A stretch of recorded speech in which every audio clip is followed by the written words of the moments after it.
Before dissertation defense is started, please set your mobile phone into silent mode, and it is not allowed to take picture or photo during dissertation defense, except you have already had permission from SBM since it will disturb its processes.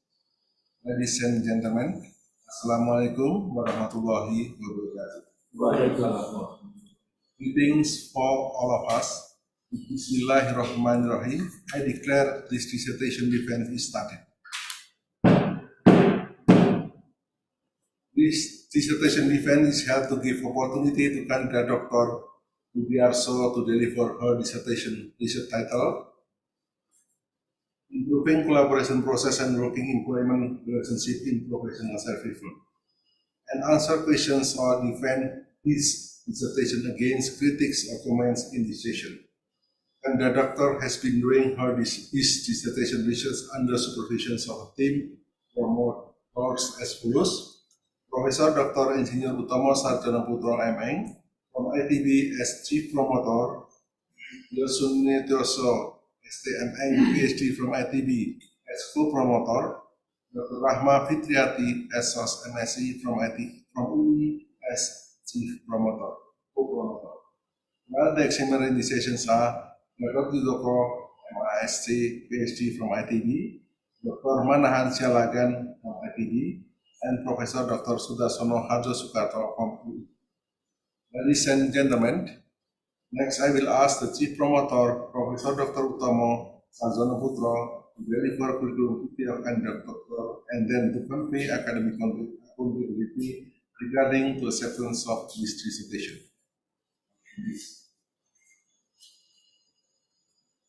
Okay, thank you very much,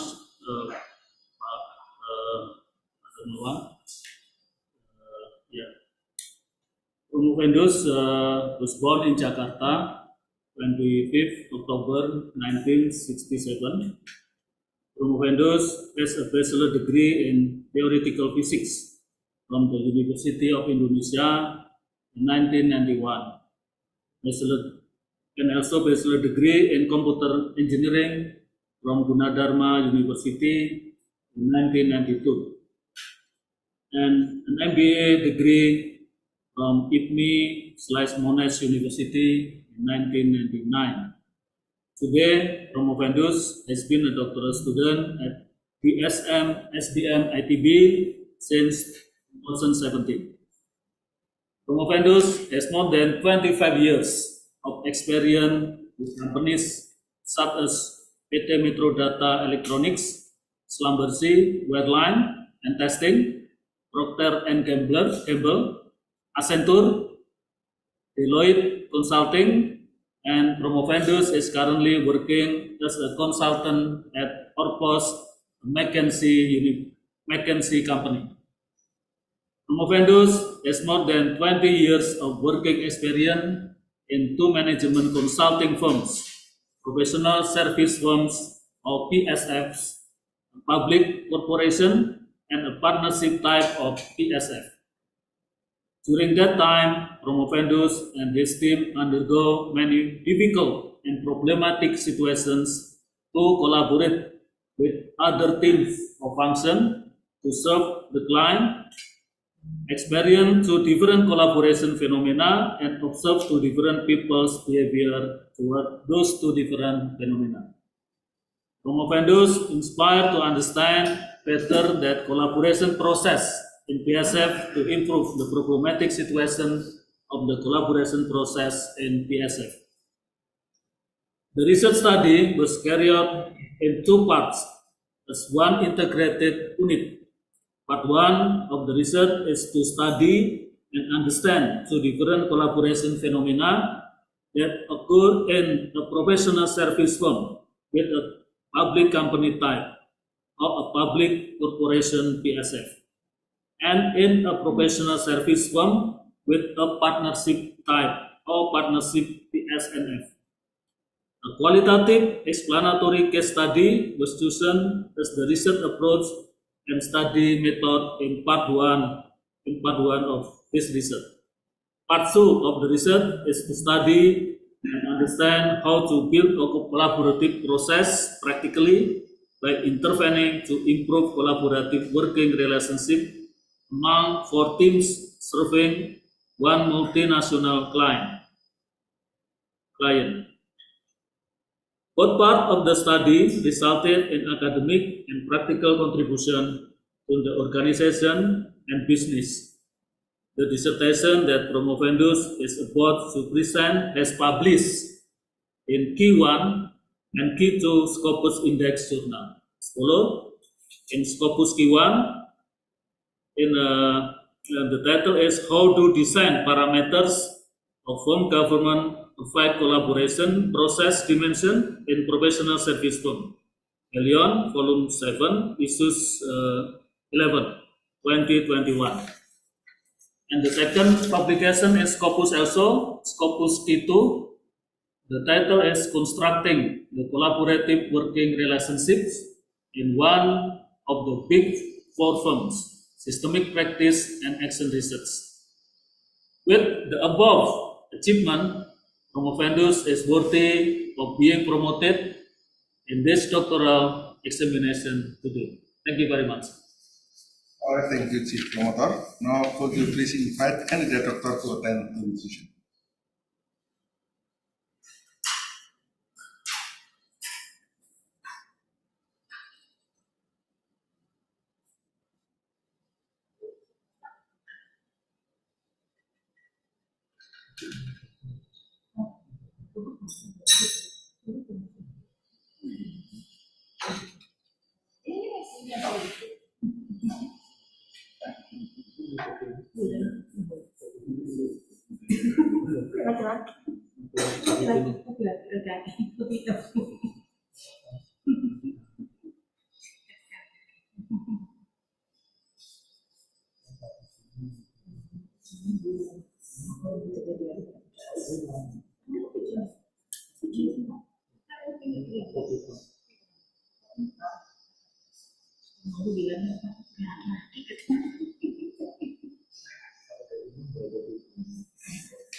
Saya habis kena tuh mau puasa,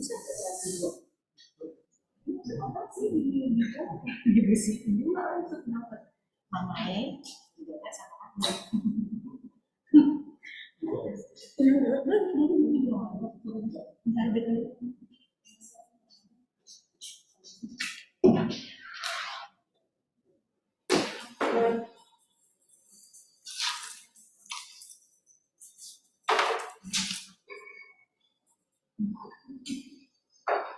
Doctor, are you healthy enough to perform this dissertation defense? Okay. So, Dr. you are given opportunity to present your dissertation research in maximum 30 minutes. So, it's your time.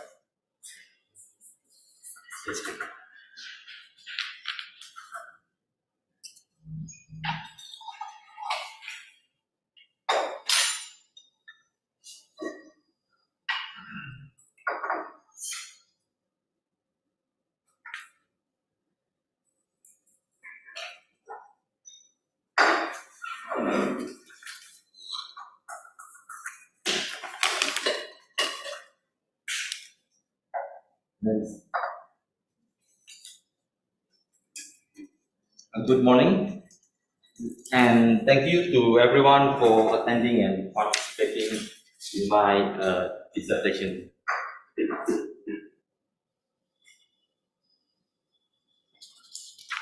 First, I want to express my gratitude to SBM ITB and Faculty of Administration Science University of Indonesia.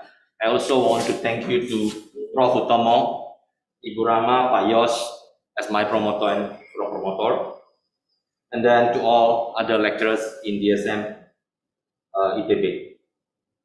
And also to my dissertation examiner, Pak Gatot, Pak Manahan, and Pak Sudarsono. Thank you. Also to Pak Sudarsono, I also want to thank you to introduce me to the soft system methodology. Thank you to all my DSM classmates and Ibu Anti and Ibu Anjar helping me for the administration during my study.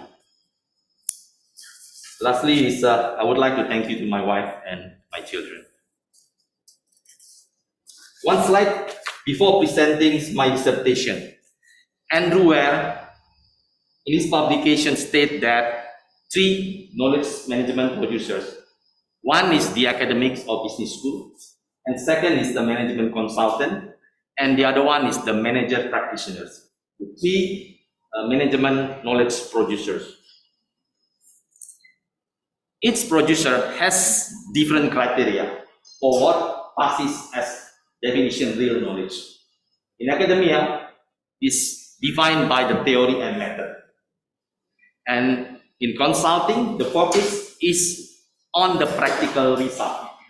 But at the end of the day, the manager practitioners is the one that judge and tests the real knowledge that produced by both producers. This is just the opening slide.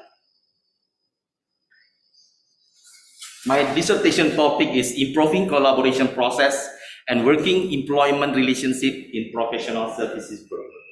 The question is why collaboration process and why professional service firm?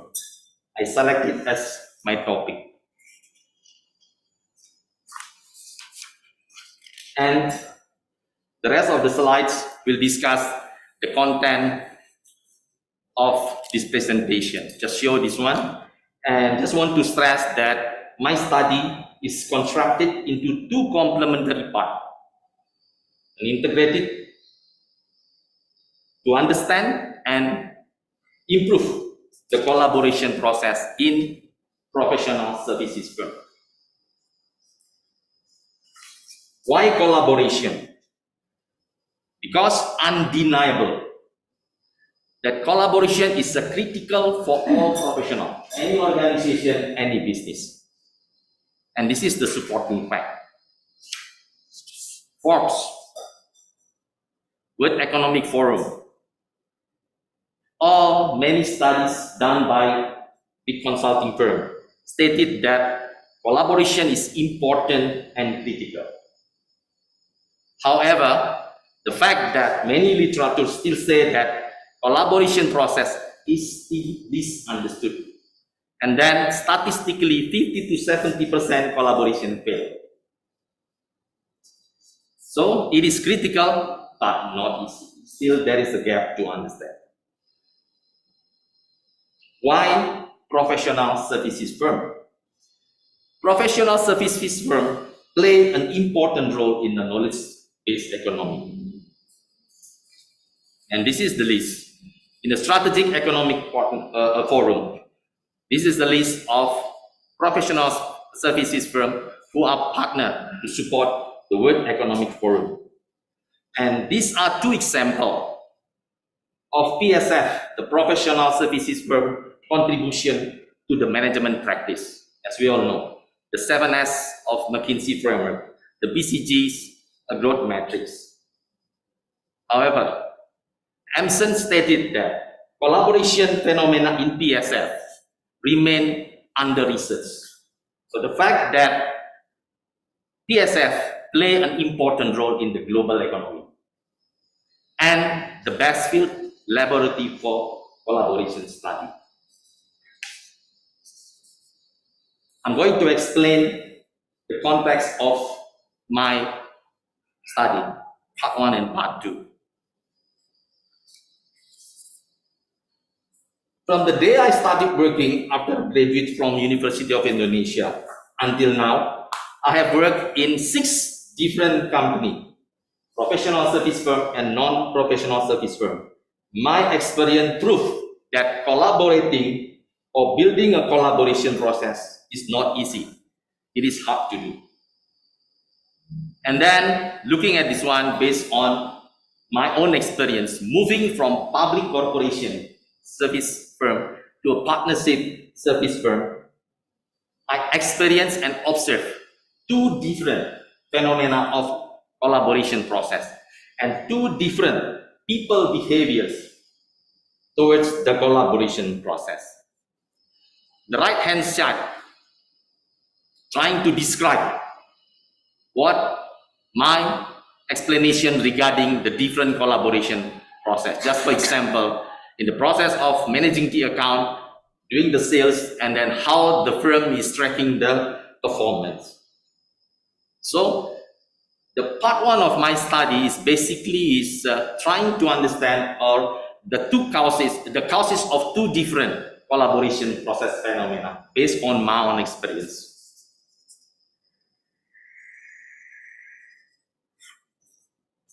Part two of the study is about the real problematic situation that I and my team, as part of the 4 team who are serving one multinational client. So I and my team is facing the real problematic situation in collaborating with other teams in serving one multinational company. The right-hand side describing the situation regarding the problematic situation at the global level, the country level, and the project level. So the part 2 basically is the study is trying to intervene to improve our working relationship among the 4 teams who are serving one multinational client.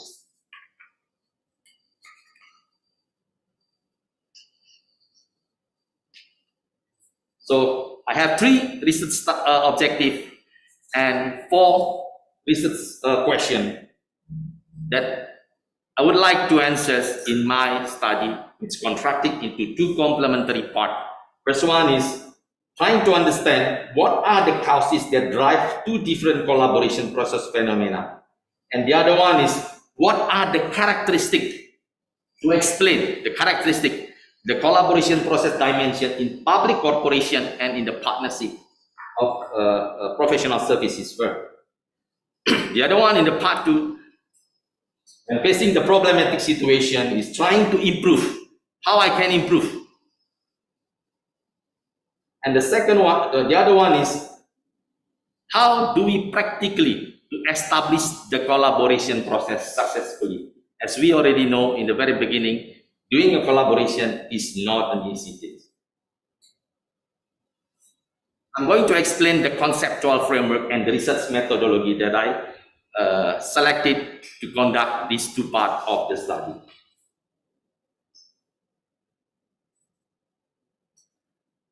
For part 1 of the study,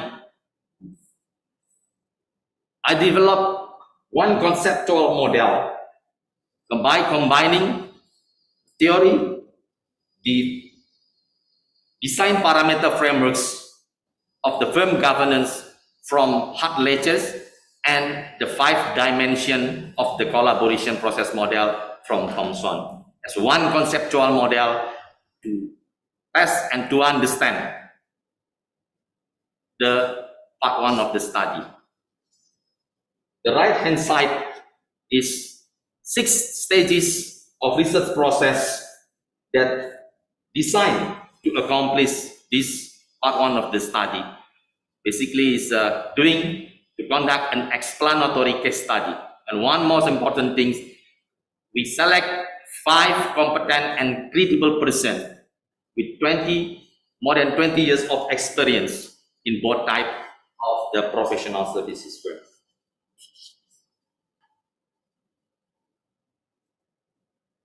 For the part 2 of the study, after conducting more than 20 literature review of collaboration process, I conclude and select the 5 dimension of collaboration process model to be used as the theoretical model to conduct the SSM-based AR.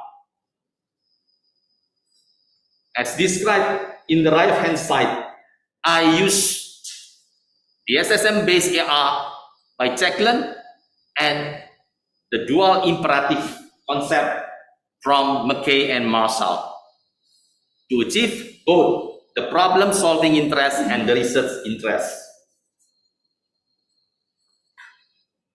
Now, I would like to explain why this is about action research and why this is about soft system methodology. The fact that in social research, it is impossible to remain as an outside observer. That's why we have to conduct this one by doing the action research. One thing about the action research, the truth criterion in AR is not repeatability as in natural science, but recoverability to make the whole activity of the researchers explicit to outside observer. This is something that is very important regarding how we want to conduct the action research. And why we use the soft system methodology? Because the characteristic of the social phenomena are capricious, basically unpredictable, not like in the natural phenomena. So not capricious, it is capricious, it's unpredictable. And then when we observe, because the part 2 is about problematic, which is in all problematic situation, it's always contain the different worldview and people who are trying to act purposefully, not simply random. That's trying to explain why this is about AR and soft system methodology.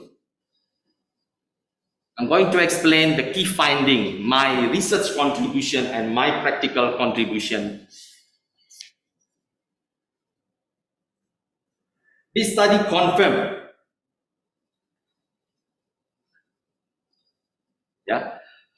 this study confirmed and validate the conceptual framework that we designed to explain the part 1 of the study, to explain the 2 different phenomena, which providing a practical contribution to the management practice. Basically, by validating this framework, it is telling that if we want to redefine the dimension, the collaboration dimension of the collaboration process, we can do it by redefining the 2 parameters of the design, the firm governance itself, either doing the organization restructuring or changing some of the management system.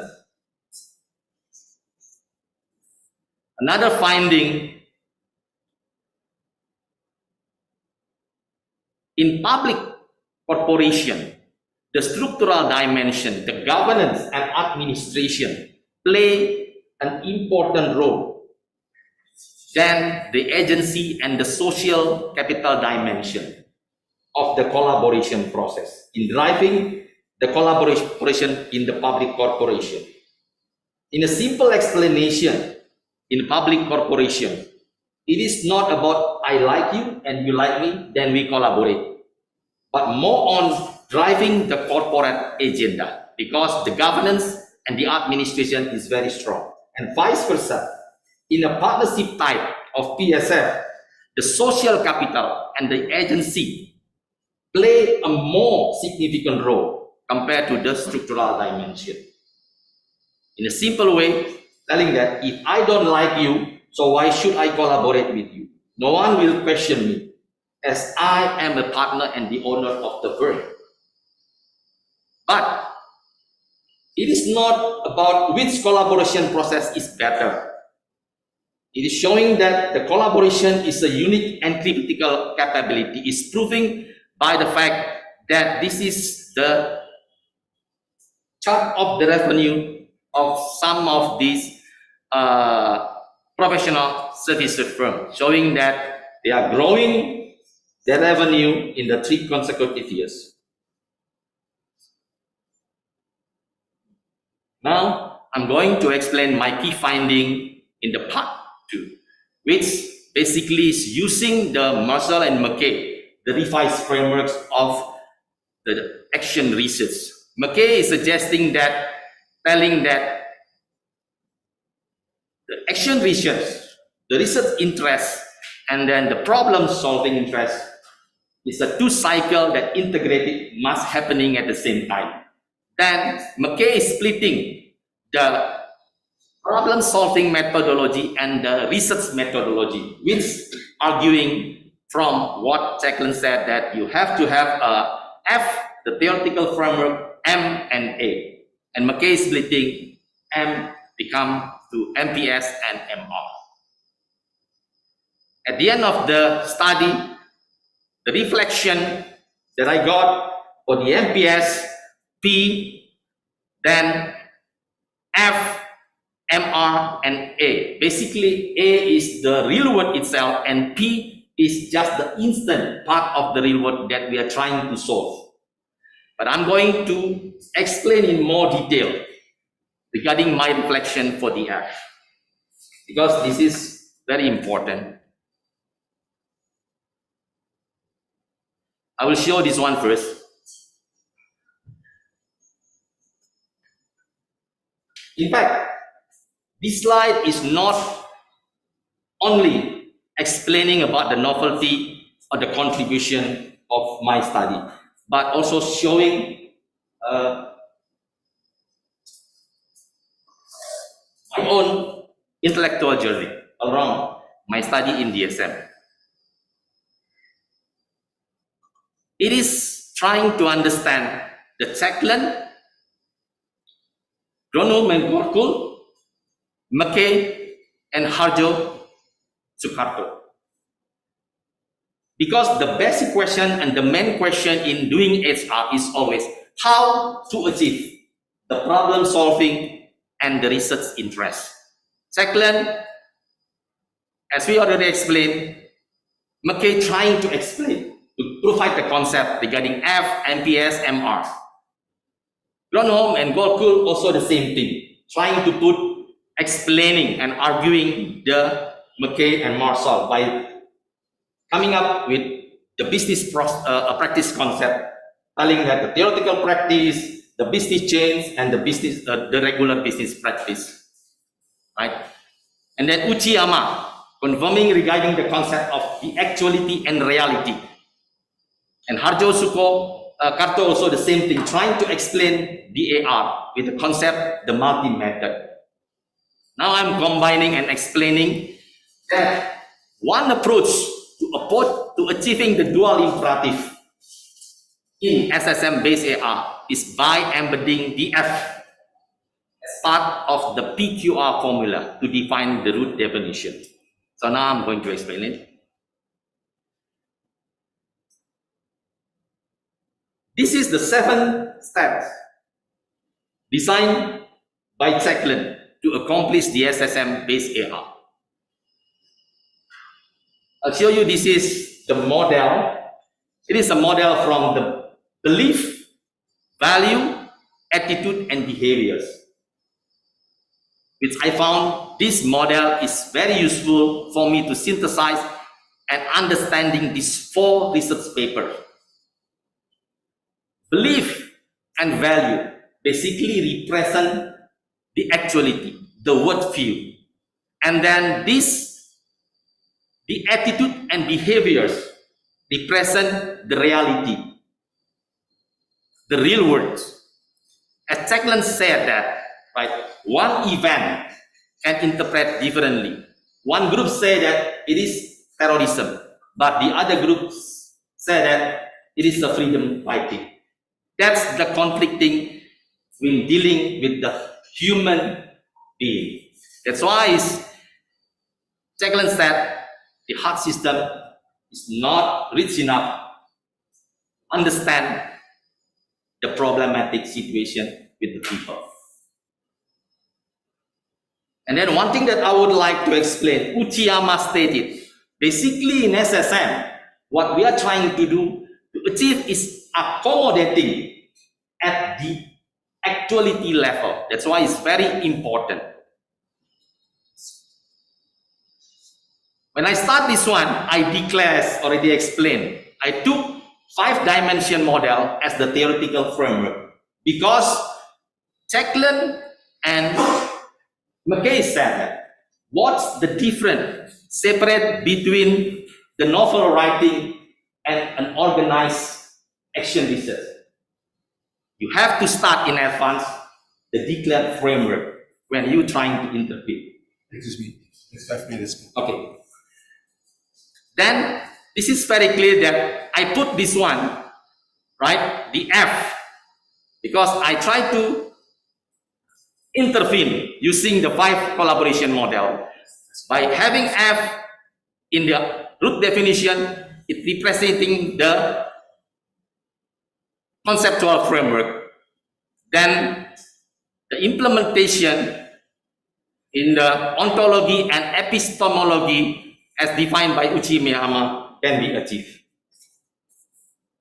So the conclusion, the study can answer all the research questions.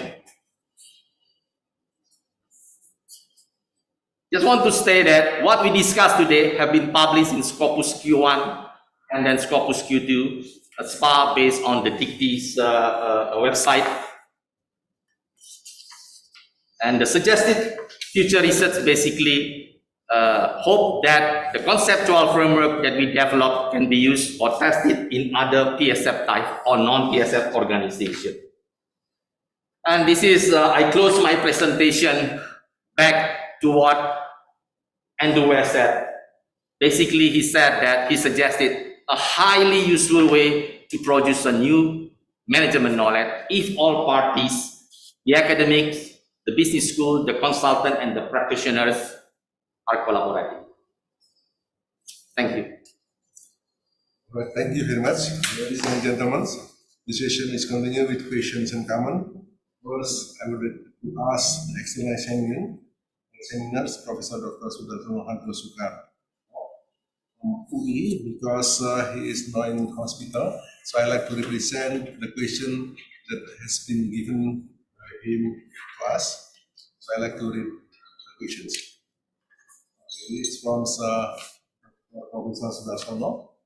Thank you. First of all, I would like to congratulate a.n.Budiarso on reaching the final stage of your doctoral study, namely finalization that is held open to the public. This session, in addition to the publication of your article in a reputable international journal, have confirmed you are as reliable SSM practitioners in global level. Furthermore, allow me to also congratulate SBM ITB, specifically the graduate program, for consistently providing a space for SSM as an alternative system intervention in postgraduate research. I will limit my notes and comment in the session only to SSM-based AR practices. a.n.Budiarso has explained the dual imperative potential in SSM in several different parts of the presentation. On the one hand, the streams of analysis of empirical research has been completely described throughout the stages of SSM, which is the main strength of this dissertation. On the other hand, the stream of analysis of theoretical research has only been discussed in very limited manner. Additional discussion related to theoretical research have been included as suggested, mainly by comparing them with published variants of theoretical research such as by Sudarsono in 2012. To improve and increase the understanding of SSM, especially for readers of a.n.Budiarso dissertation and other researchers who are not familiar with SSM, perhaps it would be better for a.n.Budiarso to share several principles in SSM initiation. However, considering that this research employs a conceptual model at stage 4, it would be better for a.n.Budiarso to also answer that question. First, question from Professor Sudarsono. What is the difference between the model in this SSM and other models? For instance, the widely known as mathematical model. Yeah. So based on my understanding, my journey telling that the difference, as I already explained, right? What Uchiyama said. In SSM, basically what we want to achieve, the difficulty in the problematic situation is accommodating the actuality, the belief and value for everybody. That's why in SSM, when we when we entering the problematic situation, right, then we do trying to understand the problem itself. The stage 2 is expressing the problem. We conduct like FGD, discussion, interview, basically trying to surface the actuality of all the parties involved. Once we understand, we bring that one, the actuality, right? And putting in a root definition, and we develop based on the root definition a conceptual model. So basically the conceptual model of SSM is developed from the actuality point of view. That's different with the mathematical model, right? It's more on the reality side. But in the stage 5, that's where the epistemology learning is happening, as Uchiyama said. When we comparing our model with the reality to see the difference, and then we define the gaps, and then we try to intervene in a feasible or in the culturally and the political manner. So it's acceptable and be accepted by the people that affect with that transformation. I think that's my explanation. That's the difference between the mathematical model and then the model in SSM. Okay, so could you please explore further, because you said that there is from reality SSM. So it's mean that the mathematical is not from reality? Or No, SSM is the actuality. The model of SSM built based on the actuality level. Because in the problematic situation, when we dealing with the human being, there is, as mentioned, there is the reality and then there is the actuality. And then the objective of SSM is to achieve an accommodating at the actuality level. That's a difference. Okay. Second question is, in the mathematical model, the relationship between variables are constructive. What does the conceptual model imply in SSM? Yeah. Since this is about dealing with the human being, right, not a conceptual model, it's not a system, as mentioned, right? When we're dealing with the problematic, with the human being is act purposefully. That's why we are doing the approach by the abstraction. We try, and then in SSM, the complete SM, that's why it's in action research basically is never-ending story, right? If you look, I'm going to show this to explain this here.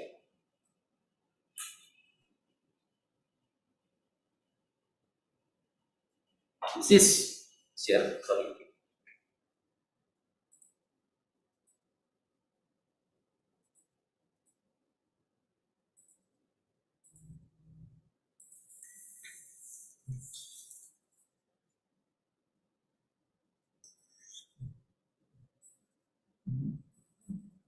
Okay. That's the whole process of learning, because it's about AR. And the process, the whole cycle of learning, as mentioned by Uchiyama explained, the epistemology learning and the ontological learning. When we develop this conceptual model, it's a it's an actuality, it's a land actuality, right? To look on the reality. That's why in the stage 5, right, we are comparing our actuality model to the reality to find what is the gap. That's why it's the first learning that called as the epistemology. Because we are figuring, anyways, we don't know, we're just trying that, okay, this is maybe something that one point of view that can accommodating the whole actuality of the party involved, right? Then in the stage 7, Uchiyama mentioned also, right? When we implement the intervention to improve the situation, basically we are trying to check again, right? Learning from the reality to the actuality. Because probably what we designed in the gap and the intervention, we test it with the reality and we see what is the feedback of the people, right? Based on the intervention that we did. That's process, comparing again the reality and the actuality. That's another second of learning. That's why it's, from my opinion, the variable in dealing the social research is not like exactly in the mathematical as a natural science. That's why it's, as mentioned, why this is taken as an action research, because the social phenomena is capricious, unpredictable. That's why the AR is a continuous improvement. One cycle you learn, you test it again, you revise your model, you go back and then we improve again. That's enough. Okay, the last question is about the mathematical models or models in hard system intervention, for example, in system dynamics, could be used for optimization simulations. How about the conceptual model in SSM? What is it used for?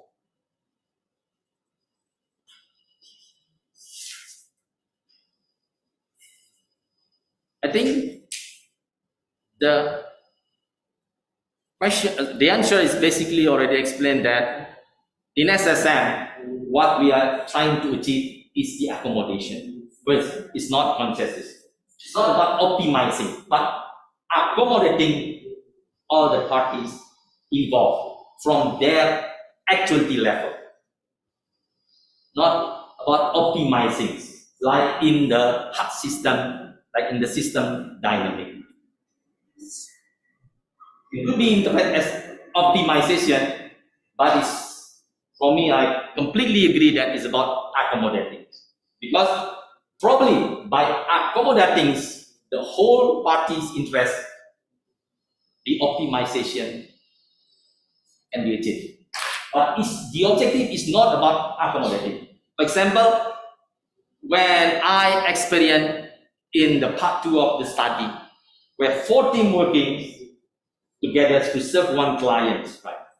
The KPI is not achieved. For example, the revenue that we want to get is not what we expected. Right?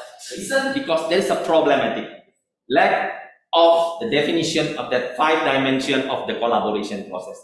Then we are trying to implement this action SSM, trying to figuring out, and then defining what is the problem with how we working together. Trying to accommodating the actuality level of each party involved in the team. Then once we agree, one cycle, we can see that there is improvement in the KPI, because in SSM also, there are 3 parameters that we have to track regarding the effectiveness of the system, the efficacy, and then the efficiency.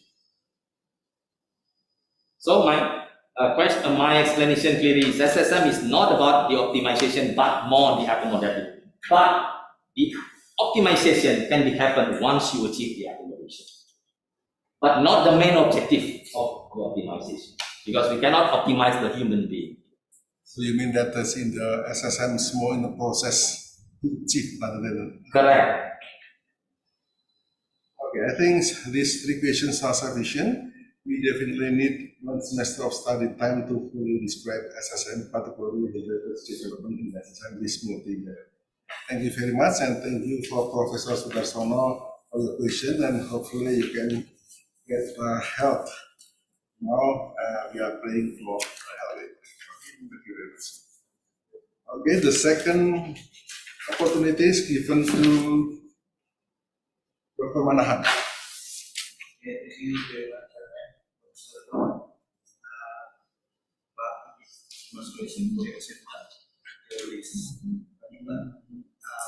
I have 3 questions here.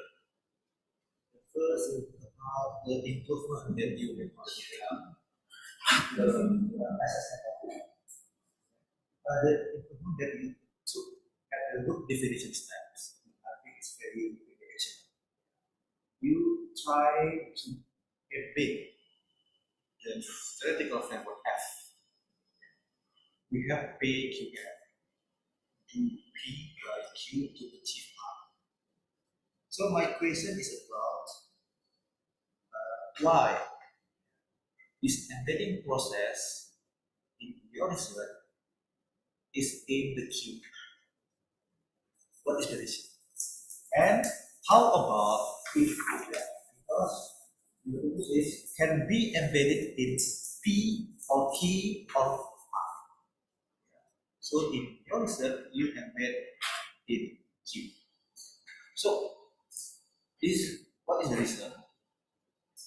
And then why if we want to embed in P or in R or in both or in all of the Q?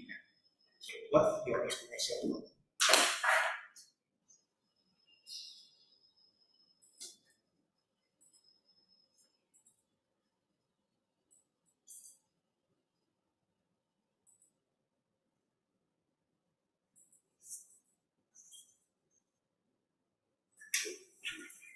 Thank you, Pak Manahan. So basically the question is why in my study I put in Q. The reason that basically, I'll explain first. Basically because this model, the 5-dimension model from Thomson, developed initially in the public administrations, not in the professional services firm. It's developed from the public administration. One thing. And second is, I need a tool in order to improve. First is a test whether this tool is applicable, this model is applicable in the in the professional services industry. That's one of the reasons. And then I also want to test that how should I improve it? Because when I improve it as stated by Jacqueline and McKay, right? When we do the action research, right, there should be a declared framework, because during the discussion, right, when we're trying to bring the actuality, we must have a reference, right, to discuss, to raise the question. That's why I use this one. If Pamahan, we can read this one. The root definition basically is telling that a system owned and performed by the 4 team, because the action research is involving all the parties to learn together. Right? To improve the collaborative working relationship among the 4 teams, provide the objective. Because the DUPI, right? Because DUPI, I want to improve. And how to improve it? As I said, this is achieved by redefining and reconstructing the collaboration process dimension of working relationship among the 4 teams using the framework of 5 collaboration process dimension. Reason because I want to test this one, whether this one, the one that developed initially in the public administration, it is applicable. And then I also want to use it as a method, right? It's driving me when I develop the intervention. So when we develop the intervention, we develop it in a very structured and systematic way. We build the governance dimension first, or is the administration, the majority, things like that. But agree with you, basically, in generic, one of the approach is trying to embed the research interest in the root definition, Kamanahan. Either you want to put it in P, Q, or R. Because based on this root definition is the essence, we build this conceptual model. And then one conceptual model developed, we test it. As we know, there's 2 dual cycle explained by McKay, right? In any organization, we don't have a luxury, right, to conduct intervention separately. One intervention for problem solving or one intervention for research interest. That's why the intervention must have 2 missions. One, oh, that one is expected.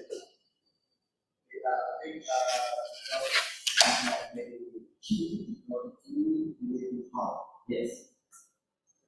When I read in your there is no explanation for that. So please give more explanation as you said. And then the second reason is about the 5 steps. In your finding,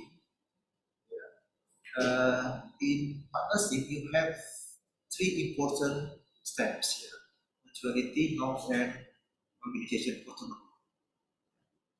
The otherwise, And in public, you have two important steps: governancy and administration, right?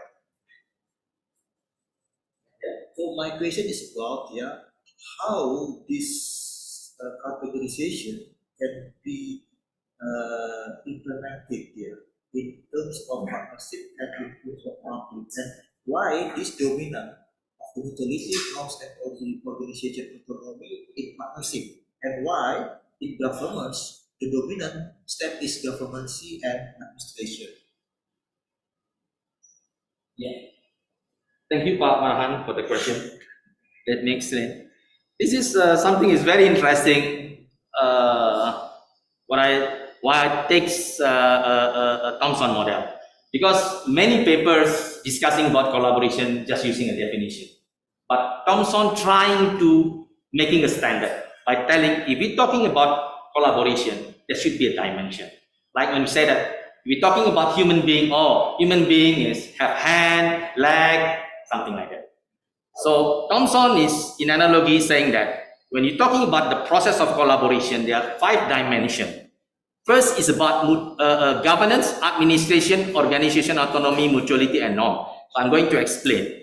Basically, is the collaboration should start with the mutuality, because I and Pak Manahan have the same interest that we want to achieve together. But there is another dimension that Thomson said is the organization autonomy, the agency. Pak Manahan, as a person, you must and always have your own interest, right? Which always conflicting your own interest and our mutual interest. That's the conflicting dimension. Then Thomson said that there is a norm, how we want, that's informal, how we want to build our relationship and trust. Then once we have that one, the governance is about the working group, how we want to split the benefit, how we want to split the cost in our agreement, collaboration. And there is an administration, because administration part is more on how you make your governance become realized. So it just doing the regular meeting or something. In public corporations, right? Because it's a public corporation, right? We find out based on the discussion with the 5 interview, they said that experience is telling that in the public corporation, the governance and administration is very strong in driving the collaboration process. Why? Because as a consequence of the public corporation, right, you have to publish your financial report, and all the analysts will see your company, right? You have to really implement the corporate governance. That's why indirectly is this one. As the legal type, being a legal type as a corporate publication is a public company, is driving this governance and administration dimension. That's why, as I said, in a public corporation, it's not about I like you, you like me, then we cooperate. It's more driving the corporate agenda, because there is an administration at the higher level will govern that one, will checking, hey, Pak Manahan and Pak Budi, you already do this one as what we agreed the last 3 months. But the other side, in the partnership, specifically in the professional services network firm, where the company, right, have a different legal entity, just bind in a network agreement, right? The legal type, right, is they don't have this strong governance, because as stated that in the network organization, the independency, right, is the foundation how they build the network agreement and the governance. That's why the social capital, trust, mutuality is more dominant. Hope that one is explained. Okay, thank you, Pak Budi. And the last question is about parameter design. Yeah. As you said in your conclusion, the easiest parameters to be changed are the organization structure and management system. My question is, based on your experience, how easy is this two parameters can be changed in reality? Because in my opinion, if we dealing with the subject of organization, it's very hard to change the parameters or change this composition of the organization and also about the management system. So why this finding? I think it's very, very interesting finding. But how easy this parameter can be changed in reality based on your experience? Just to share, it's a real experience. Why I said that the organization structure and management system is more easy? Because, for example, right, even in one organization, for example, in order to achieve, for example, a better collaboration between the sales team and the marketing team, right, you can just reorganize the sales team and the marketing team, right, in one directorate, for example. That's happening this year. And then also, this is the fact in this professional services network firm, because it's a network that come up with a different entity.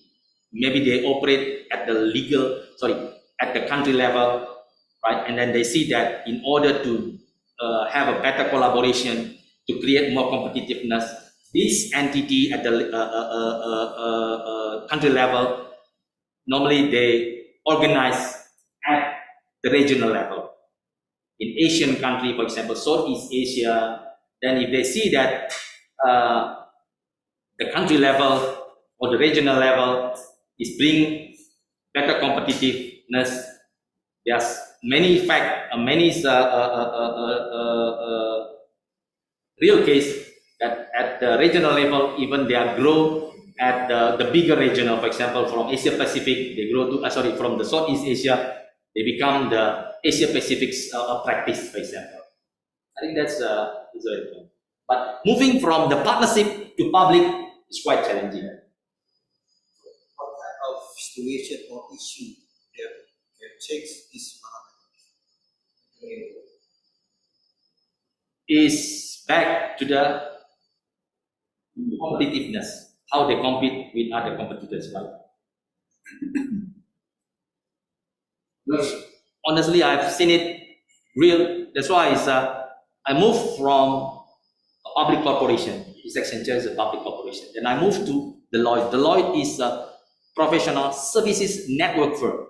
So many legal entities. Now it's a partnership. Now I'm in McKinsey to complete all my studies basically. McKinsey is a partnership, but it's one entity like Accenture. But different. It's a public. This is the.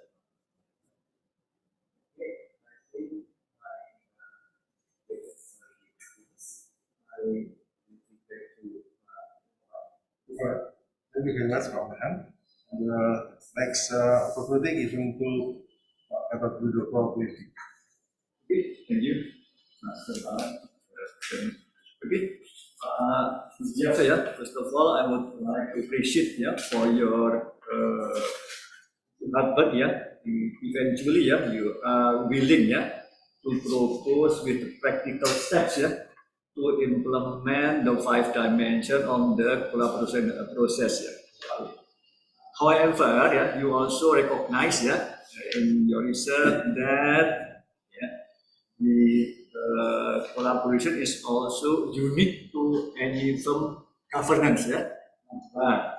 And then in your dissertation, you also discover important finding that collaboration is not static. It is continuous and cyclical. Now, how do you maybe accommodate this in one perspective? Maybe this is something that is unique, but on the side, I want to propose something that is more general. How you combine or accommodate these two different maybe level of abstraction? Your comment, Pak Budiarso. Thank you, Pak.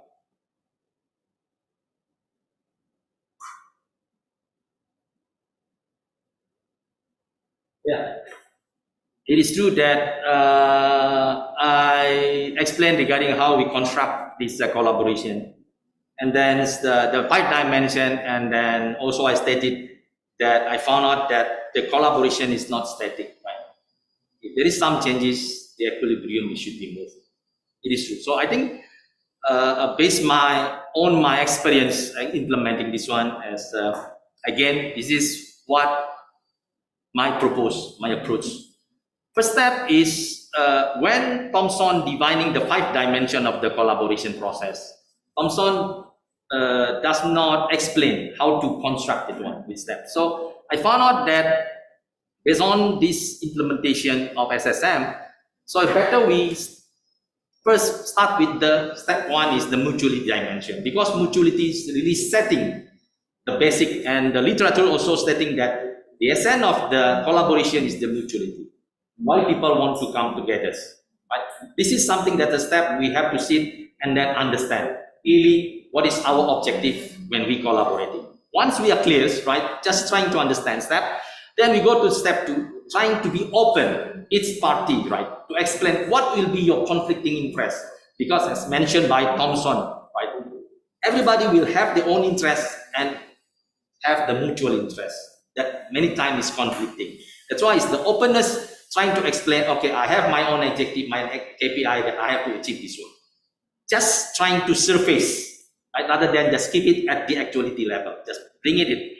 The step 1 and step 2 is clear what we want to achieve, what will be the conflicting that really will become the obstacle for our mutual interest. Then we set the norm, how we want to build the trust together, right? Once we agree that one, this is just a discussion, and then we formalize in a dimension of governance, because governance is like a set of working rules to more detail and to formalize how we want to split the benefit, how we want to split the cost and everything. Put it together, how we want to exit, how we want to build this mutuality or managing the risk for this conflicting interest. We put it document. Example, okay, we meet every 2 weeks, 3 weeks for the regular meeting. That's the governance definition. After that, we have to implement the administration, basically executing what we already agreed, define in the governance. That's my proposed in building the 5 dimension of Thomson. But agree, in my own experience, once we set this one right, because we together, as we know that we're talking about the system, right? For example, system, I make the agreement between Pak Gatot, Pak Manahan. But the definition of the system boundary, right, basically is not really a real rigid boundary, right? There is another external parties outside us, the people who are collaborating, right, can affect our collaboration dimension. That's what I mean, that the collaboration, when we achieve, is not static. There could be some potential externals outside our system boundary that impacting, which we need to accommodate, and then we have to renegotiate again. Okay, thank you, Pak Budiarso. I would like to continue from your previous exploration. So I think you also mentioned that perhaps there are other quote-unquote factors that influence the collaboration process in addition to the firm governance. So I would like to comment. What about the external or contextual factors such as the state of the economy, maybe competition among firms, maybe culture, or perhaps now generation gaps, millennial and millennial, and also like COVID-19. How would that kind of contextual factor will or may influence the collaboration dimension of the process? Your comment, Pak Budiarso. Correct me, Pak. I would like to clarify the question. So basically, is the Pak Gatot saying that what is my opinion regarding these factors affecting the collaborations? Yeah. I think I have this showing.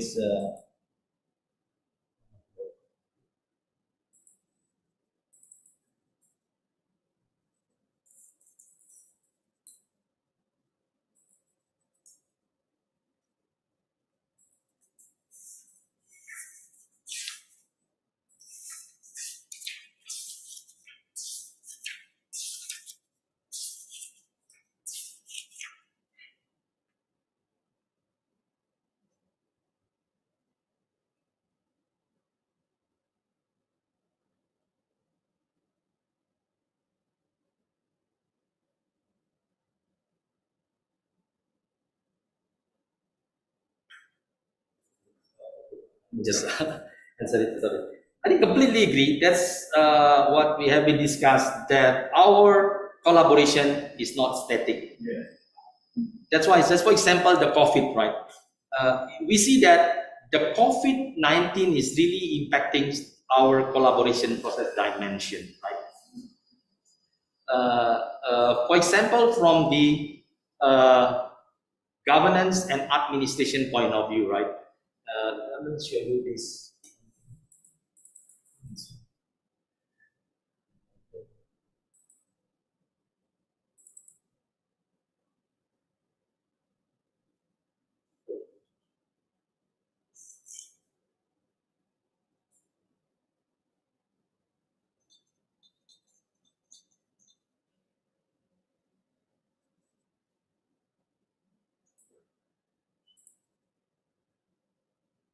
Share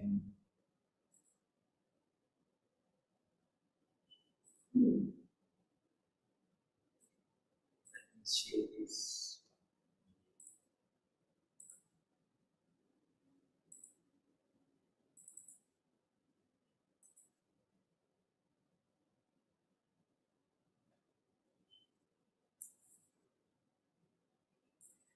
Yes, Pak. This is the example, my assessment, just for the fact of the COVID, right? We see that the COVID is impacting the norm dimension, right? Which we cannot engage directly now with the face-to-face, right? Physically with our colleague, right? That's why we need to adjust it this one, right? That's how we want to build the trust, because we're not facing this one. That's why if possible, always encourage video call, right? Rather than just a voice call, because by seeing it is developing our trust in the norm dimension, just to compensate or to overcome the COVID situation. And then in the governance dimension, right, agree that normally we want to build our commitment, like doing the FGD, right? That's why it's stated clearly that we can do this one, right? And telling that we want to do this FGD doing the virtual. And then from the administration, we know that if because of the COVID, we have to work from home remotely, right? And then also it's create another challenges, right? For us doing work from home. For example, for the working mom, right, have to take care the kid, the baby, right? That's why it's possible that maybe it's creating from the person itself creating some kind of another specifics or special working place where she or he can minimize that disturbance. That's the situation.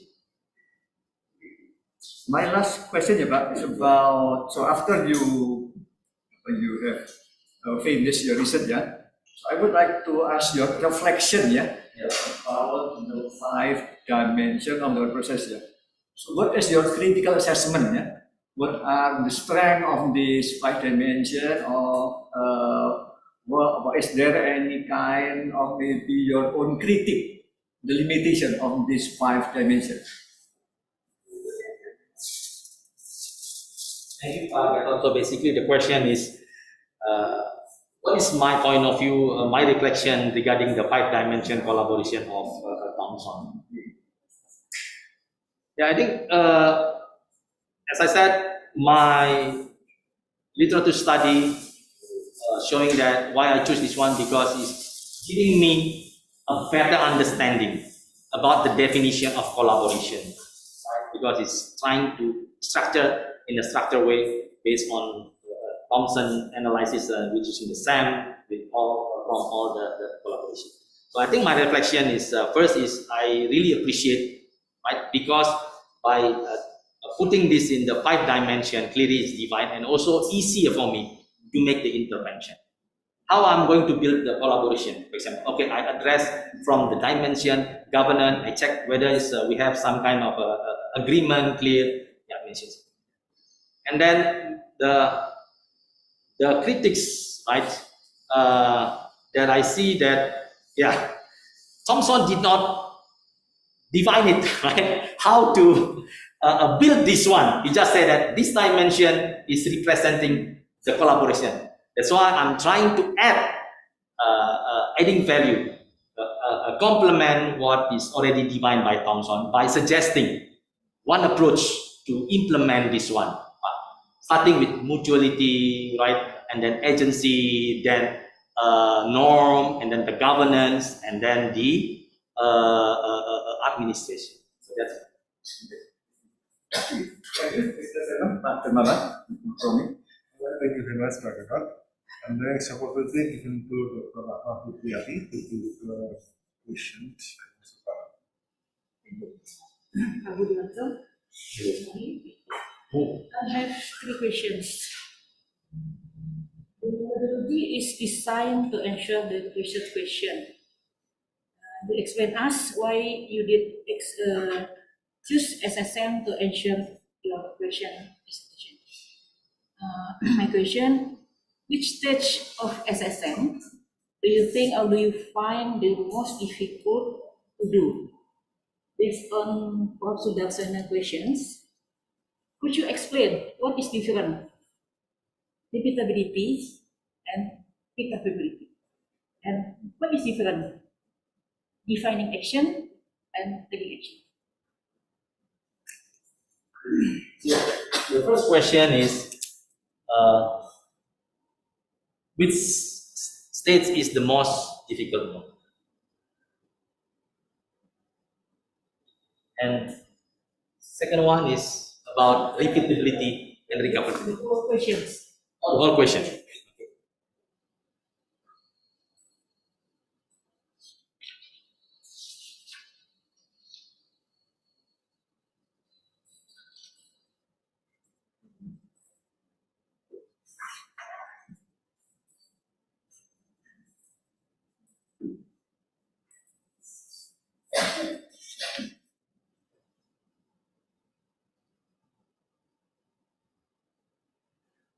Yeah. My experience doing implementing SSM, the most challenging question is basically that is the problem situation expressed, because we are trying really to understand the actuality level of each party involved. Okay. And then regarding what is the difference between the actuality and repeatability, recoverability is basically defined as the framework that we must put it in advance, declare it when we want to do the intervention, and then this methodology itself is telling the recoverability. So that's why it's my understanding, right? By putting this one, we declare that we are going to do the intervention using this theoretical model, and then this is step by step that we are doing it. This is one of the recoverability. Because like today, I'm explaining this one is also my recoverability process, right? So everybody can understand, can implement it. Because Thomson said in a problematic situation, it's not about using method, but methodology. It's a flexibility, just sharing the methodology, because it's a unique, maybe in other organizations, but the step by step, sometimes giving a guidance. That's my. The model is recoverability or repeatability? It's a repeatability, because it's predictable. Social phenomena is not predictable. That's why it's a coupling. SSM model is recoverability. Because it's spiritual is unpredictable, because we have to doing the cycle and cycle against. Because we learn is as Uchiyama said that is two learning. Is a epistemology learning when we are unsurface the actuality and we test it with the reality is epistemology. It's not enough. It's not complete because it's still in the epistemology. Then we implement it, we see the feedback from the reality, then the ontology. But as discussed, right, it's not static. And human being or event is not static, right? It's never repeat exactly the same.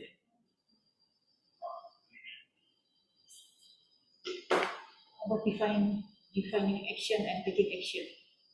what is different defining action and taking action? Stage 7. Action to improve or defining to improve. Do you remember? Yeah. This is the defining action is because we creating the gap, right? Put this one is defining action is feasible and culturally feasible and can be acceptable. That's defining action. And then we do the taking action. We really implement it because that's when we defining that one. We haven't passed it to the reality, right? When we taking action, we test it to the reality. Because from we defining, we take that one, the defining based on our comparison between the actuality level to the reality at the stage. Question number 2. Could you share with us about your intellectual journey when you answer question from Helion Aspire viewers, as well as internal or external examiners? What is the most difficult question for you to answer? From Conceptual Framework, from Manahan, and from I think it's I learned a lot, to be honest.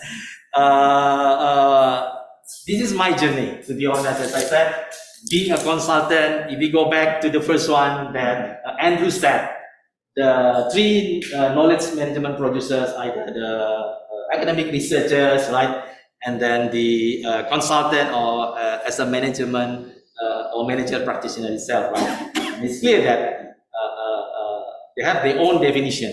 As a researcher, you have to clear with the theory and the method. Right? So for me, is all the question is open up for me is the new way of something like to explore more. Like for example, I clearly understand from Pamana is a quantitative person. This question is telling you what is a challenge for me, right?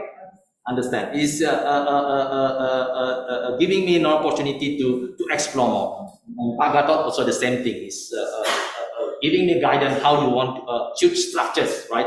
In order to make sure that the thesis also this dissertation is acceptable at the academic research point of view, right? That's giving the different direction. And then Pak Sudarsono giving me another challenge, right? Because he said that you propose the new variants, right? This is how you approach the dual imperative. Can you compare with my papers, the research stage here in Solo? So I go back again and read again the Chaklan, the Uchiyama, but giving me an opportunity to learn more, learn and then internalize the technology. That's why I can explain this one confidently. I think that's interesting. And then from the external reviewer also, they have a different point of view. Even in the SPA, they question me why not using the fuzzy logic. Yeah, you remember? Yes. correct. Yeah, so it's anyways they have their own point of view based on their experience. So it's I need to go back and do some research again and bring up the papers, right, that can support my argument rather than arguing based on my own interpretation. Right? I think it is, as I said, this one page is not just only the novelty of my dissertation, but is representing the journey of my course. Next question. A.n.Budiarso, you are not academician like us, but you are. What is your future contribution to academic and consulting firm and also ITB or SBM? Yeah, I think even though that I start as the consulting, but this one already proved that I am certified as the academic researchers because I already published 2 articles that accepted, quote unquote, and Pak Tom also guiding me that I can publish my dissertation, right, to the academic journal. So basically, I already passed at the definition of the academic research group. And then for me, is I'm as mentioned, this basically is the collaboration between 3 parties involved. It is the best way of producing knowledge. So I'm for me, is I'm more than happy if I can continue contribute to the SBM ITB.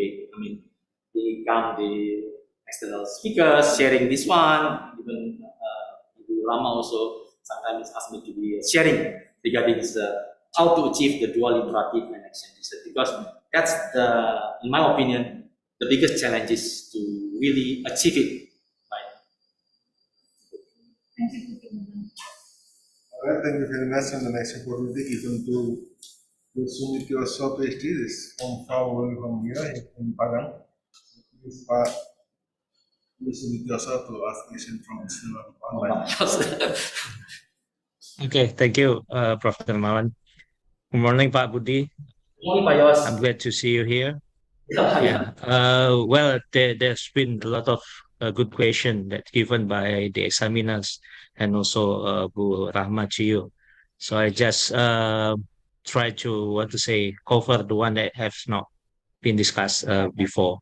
The first one is related to the claims that on the part one of the study that you validate the design parameter of PSF from governance that influence and drive the two different collaboration process in public service type of PSF and the partnership type of PSNF.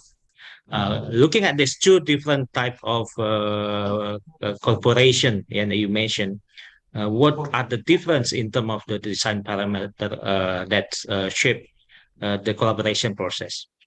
Can you elaborate a bit on that?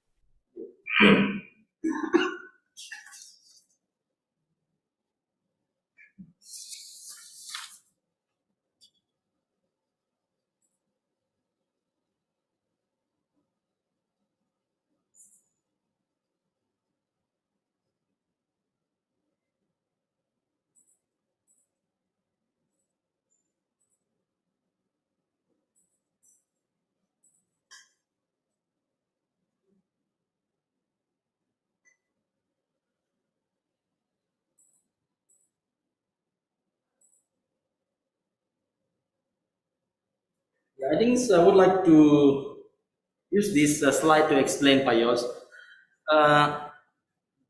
This is the phenomena, right? I mean, the firm governance in the public corporation, and then the partnership type of public partnership professional services network firm.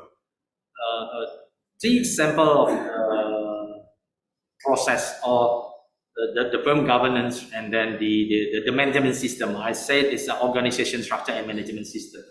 This account management basically is representing the organization structures, right? Where in a public corporation, they create some kind of the operating model that they have the account lead to manage the account. And then this account lead have the full authority to coordinate others how to approach the account. But in the partnership, because of the partnership type, the organization, so they have this account lead concept, but every partner can deal independently, as mentioned, right? Because this is, they create as a network, because partnership professional services network is basically, they have a different legal entity. These are not one integrated company, right? They have come together as a network. So they have the account lead, but every partner can deal differently. That's a different phenomenon. In terms of the sales and the KPI, right? Because of the public corporation, you track is the sales and revenue, which is different, right? And then in the partnership type of the firm, because of the partnership itself, you just track the revenue. That's the two different management. This is creating a two different behaviors, right?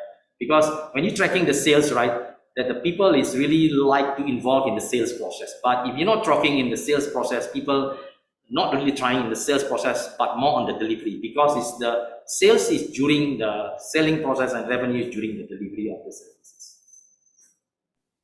That's why it's Thank you, Pak. To follow up on this, the setting of the design parameters also affect the way five dimensions, the dominance of the five among those five dimensions to each type of this public service firms, or no? Yeah, that's why it's part. If we go back, let me explain these pictures. if you show me those this one, yeah.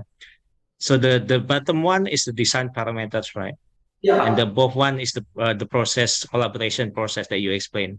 And the correct. design of the bottom one will affect the way the process on the top one. Say right? Correct. So the structure of this will impact this how this dimension is in the from just for example, as explained, because like the legal type, right? Being a public corporation, right? You are already exposed to externals observer. For example, the financial analyst, right? Every 3 months you have to report your performance, right? What you already promised. You have to show really your strategy, your plan, business plan to the financial analyst, and you have to comply. You have to prove it that you have to execute it. That's why this one is impacting how the governance of the collaboration. That's why, in a simpler way, I cannot say that because I like you, you like me, let's collaborate, and I don't like you, I don't want to collaborate, right? Because what already promised at the corporate level, the analyst, right, need to be implemented. That's why driving, for example, because already clear that, for example, we have to do this, and I have to collaborate with Pak Yos, right? That's strong, and then even though, for example, I don't like Pak Yos and Pak Yos also don't like me because the chemistry is not working, but we have to do it because the system itself already govern that you have to do it, you have to collaborate. That's side of the working. Okay, yeah, thank you. My other question related to the method that you use, you mentioned use dual imperative action research, right? And more on the process of doing this dual imperative action research.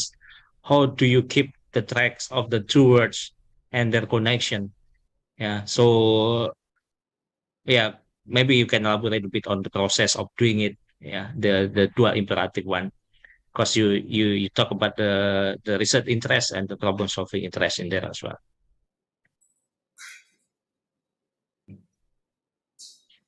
I think, yeah, thank you, Pak Yos. So the question is try to explain how to execute this the dual imperative in this study.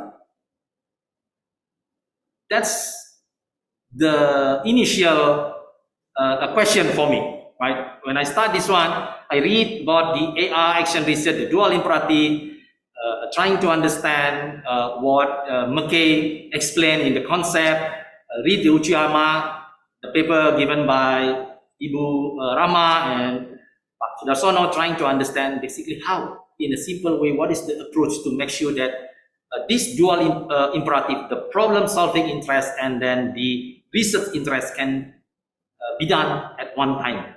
As mentioned already, in the company situation, in any organization, right, we don't have a luxury to do it separately. But in fact, it should be, in my opinion, should be done at the same time because go back to what Uchiyama already clarified, right? The completeness is the epistemology is done from the conceptual model when we compare it to the reality, because the conceptual model is actuality. Then we learn the epistemology and go back. Stage 7 is the ontology. My explanation, Pak Yos, is this one. That's why from your question, basically that's my question. Then based on my journey and my trying to understand, internalize this concept, I found out that one approach basically is trying to embed your research interest in the root definition, because the root definition itself, right, is a system, is a transformation that we want to do, right? Because this talking about the transformation, the change that we want to intervene, the change that we want to bring to improve the problematic situation. Once we understand what is the problem, right, at the stage 2, by doing the FGD, discussion, interview, taking some, reading some document. So we trying to understand. Maybe it's not 100% because it's, as Jacqueline said, a model is not really a representative of the reality. Just one point of view, one word view. We're just describing one worldview. That's why we have to test it again with other worldview, and then trying to accommodating again the other worldview, Pak Yos. But I found out that by embedding our research interest, right, in the root definition, the transformation that we want to do, then transform to the conceptual model, right, and then we check it, this actuality with the reality, we find that, as Ibu Rahmat said, the defining gap, right, then we implement that gap, we intervene. Once we intervene, right, is indirectly or directly already embedded our two interests, either research interest and then the problem solving interest. As mentioned here, basically is my problem solving interest is key to improve, but my research interest is in the queue because I would like to improve it by using the 5-dimension framework. Because I would like to test whether this 5-dimension framework is applicable. Oh, Okay, thank you. One last one, perhaps in terms of the you already creating the changes, and then implement the action there. Do you do the evaluation process, and how do you see that the changes create the performance that you expect? yeah, Pak Yos, it is true that it's part of the methodology that we have to follow. When we define these 6 stages of SSM-based AR, we have 3 parameters, right? It's a control parameters: the efficacy, its efficiency, then the effectiveness. Then we define it, right? That's why it's once after we complete this one section, we go back and check that one, and we see that some improvement, Pak Yos. But still, as I said, this condition is not static. Doesn't mean that there is no more argument, there is no more confrontation among the 14. Still there, because it's as discussed from when I answer the question from Pak Gatot, this is not static, the boundary. There are always some external factors that impacting our system of collaboration. But anyways, this is a part of the process of learning in the action research partners. Because the model, and once again, the model is not a perfect model that represents the reality. Just one point of view. And then we have to go back doing this another model to improve that situation. Let's hope this answers the question. Okay, thank you, Prof. All right, the last question and comments come from Professor Utamo Sarson. Yeah. Thank you, Pak Dermawan, Chair. Yeah, my question maybe respond to not respond all the examiners and promoters, but I'm very interested in question of Prof. Sudarsono. This very basic actually. You are using SSM, SSM is one of soft system approach, soft system approach. So you maybe all of majority in ATB, familiar with model as in hard system approach, model is objective, objective, but in soft system model is subjective. So subjectivity. So the point is you have to shift the paradigm using SSM. Shift paradigm. If you are not have shift paradigm, it's difficult to understand SSM. Starting with what is reality? What is reality according to SSM? In hard system approach, in mathematical model, reality is something that's objective, And same with the problem. What is problem? Problem is in hard system and mathematical model, problem is objective, exists in the real world. So model of mathematical model or hard system approach, model of reality. model of reality. But in subsystem approach, yeah, not model of reality, but model concerning with reality. Yeah. So you repeatedly mentioned about Uchiyama paper. In Uchiyama paper said there is two words that I remember very much. Yeah, mono and koto. Yeah, who graduated from Japan maybe familiar with mono and koto. Yeah. Prof. Supriyadi also from Japan, ya. So, understand mono and koto. Mono is a model of reality. Mono. Koto is our perception, our about the reality. Yeah, it's subjective. So my question is, to you, please give one example. Mono and koto. Mono and koto. In the Uchiyama paper. Yeah, I think I just want to explain. This is very interesting, to be honest, because I graduated as a physicist. I was trained as a scientist. In fact, I took another study, and then in 1987 I studied computer engineering, and then they give me lectures about the economic, and then they introduced me the categories paribus. So as a scientist, I thought, wow, it's interesting, but it's one formula or one law is just happen in the context. I think it's not really make sense, to be honest. One thing that I would like to share is very interesting. Is a statement from Dr. Jane Goodall.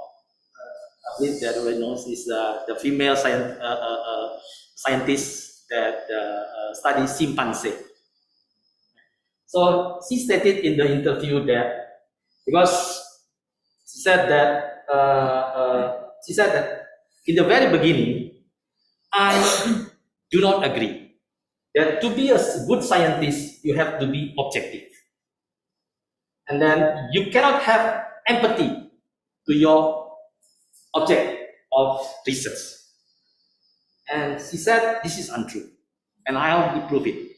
She said that you can see my video, a video where I observing the mother of chimpanzee taking care of the baby with the broken leg, and the mother doesn't understand that the baby have a problem with the broken leg, and she's trying to squeeze, cuddling harder and harder, and the baby is crying and crying and screaming at the end of the day. From the distance, she said, I did every minute a very objective observation, but every minute my eyes is crying.